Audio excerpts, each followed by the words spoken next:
And I still have to thank Dr. Shibilsky for doing this, as he actually sent out 2 of the research pieces that he was associated on, which actually built the foundation for a lot of my research. But I did have to reject quite a lot of other pieces of information as well, as even though I had reached out and said, hey, do you mind if I actually use some of your research for a topic? And I believe, and I don't think I can afford the certain, the paywall behind your research. They said, I'm sorry, I can't do that. You have to go through the publisher, which was rather juxtaposing, considering that it's the freedom of knowledge. But I did have to reject a lot of information on that, which is an absolute shame, because I believe there would have been great supplementary pieces. But another major issue I had was that during the course of my essay period, one of the article and blog websites that I had used, jwtintelligence.com, had undergone a complete research, had gone under a complete rebrand. So what happened is that their entire website was wiped clean. All of their original blogs and articles were not archived. So what I had done is I had lost several blogs as they have shifted their demographic from looking at psychology and research, in regards to advertising and marketization, to looking at more modern topics, hopping from trend to trend, which is a shame. I should have potentially archived them at the time, but unfortunately they've been lost.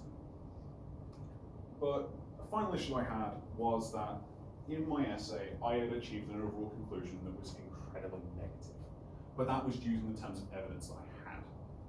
But I had rejected a lot of information, particularly more on the positive side, because they are very recent articles and journals that have been released.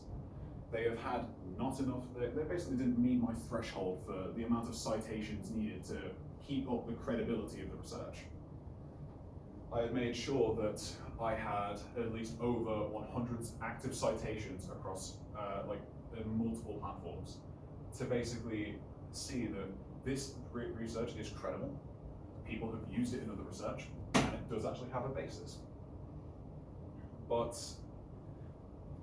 maybe I should have included the positive research and actually reduced the credibility of my work to create a better, stronger, more nuanced argument. But we can stay here on the wills, the maybes, and the won'ts for too long. But I feel like we need to move on as well. We need to talk about what I learned as well, because the whole point of the EPQ is that it's meant to be a learning experience. You're meant to pick up new skills, you're meant to test yourself, and you're meant to see how well of a product you can achieve. And I had learned that the project had its ups and 100%. And we're here to talk about the ops. I found my ability to research was a lot stronger than I had given credit for. I found the citations and actually looking and trying to take parts of scientific information and parts of other credible sources, combining them, taking the right parts, and actually providing proper references was a very key skill of mine. But instead of what would have been causing burnout and what would have slowed down the production of the EPQ incredibly quickly, it still sparked my joy and reignited that passion. It's what kept me sitting down, and it's what kept me actually writing. It's what kept me going through draft after draft after draft. And I felt as though the project has shown that I can break past boundaries and with enough support and time. And I've got to be thankful to everyone who has given me enough support and time. But to learn these things, I had to struggle.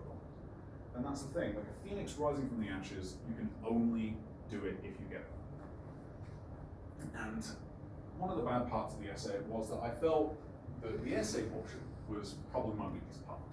I felt, even though at the time I felt as though I had delivered a half-baked, rushed product. And evidently, it could have been improved.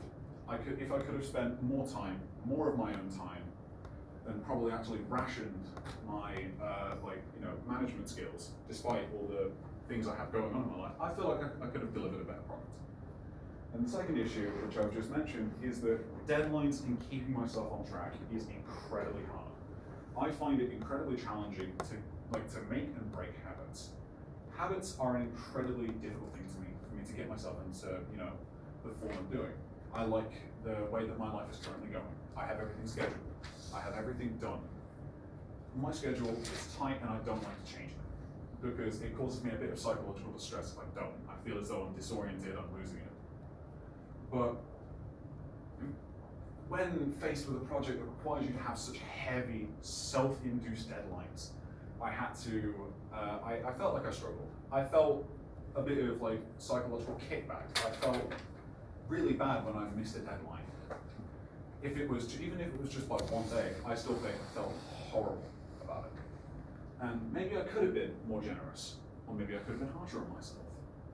But as well, we're moving on to the ugly part. And no matter how much I try to wrap this up and present this in such a beautiful way, to say, even though I do have my struggles, I presented an amazing product. We do need to talk about the bud, what is below the surface of the iceberg.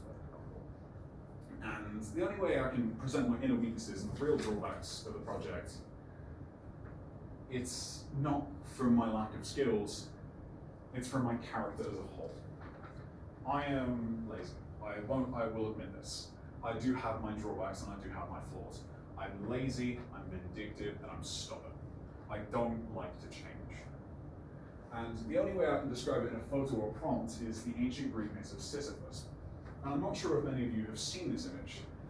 The story of the Greek king who was forced as punishment to roll a boulder up a hill for eternity. And there are many common interpretations of the story. Sisyphus is rolling up the boulder, which represents the amount of all the sorrows that he had experienced in his life, despite being such a wealthy, successful, and compassionate person. But I disregard that. I believe that the hill itself is my journey. The hill is my starting point in life. And every time, the boulder is a task in my education right now. At the start, it was going through just learning social skills. Then it was tackling my SATs.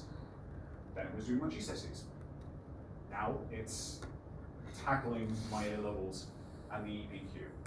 And the point of the story is that every time Sisyphus would get almost to the top of the hill, through some reason, due to the boulder being cursed, it would roll back down to the bottom of the hill without fail.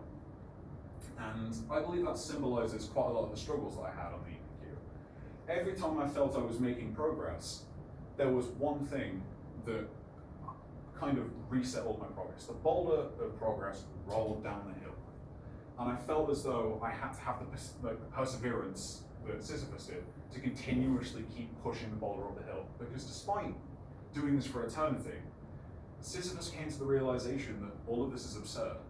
Nothing in life is rigid, nothing in life is structured.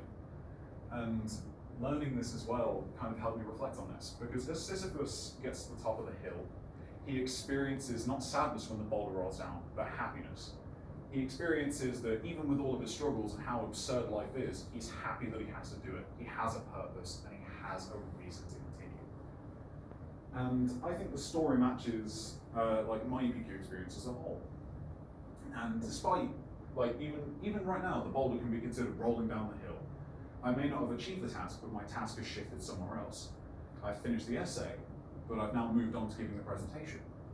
And after I'm done, I have to continue on with my A-level exams, which should just go to show that nothing ever stops. The boulder rolling is eternal.